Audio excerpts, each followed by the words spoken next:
Friends, welcome to delta news. సమాజంలో అట్టడుగు వర్గాలైన దళితులు, పేద వర్గాల కోసం జీవితాంతం కృషి చేసిన గుదిబండి నాగిరెడ్డి సేవలు మరువలేనివని సిపిఎం జిల్లా కార్యదర్శి వై నేతాజీ అన్నారు. సిపిఎం నాయకులు ములక శివసామిరెడ్డి అధ్యక్షతన గుదిబండి నాగిరెడ్డి ద్వితీయ వర్ధంతి సభను నిర్వహించారు.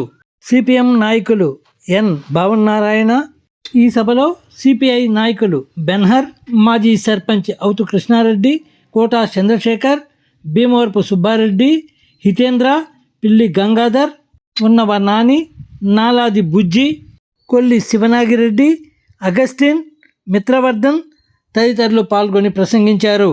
ఈ సందర్భంగా నేతాజీ మాట్లాడుతూ, నేడు యువతరం విద్యార్థులు తమ భవిష్యత్తు కోసం, మంచి సమాజం కోసం పెద్ద ఎత్తున ఉద్యమిస్తున్నారని, ఇది దేశ భవిష్యత్తుకు ఆశావహమైన పరిస్థితి అని పేర్కొన్నారు. ప్రభుత్వాలు లేకుండా పోయినాయి. అనేక దేశాల్లో కమ్యూనిస్టు పార్టీలు జెండాలు మార్చేసినాయి, సిద్ధాంతాలు కూడా మార్చిపారేసినాయి. ఇది ప్రపంచవ్యాప్తంగా ఉన్నటువంటి నేపథ్యం. మన దేశంలో కూడా కమ్యూనిస్టు పార్టీల యొక్క ఒక ఉన్నతమైనటువంటి దశ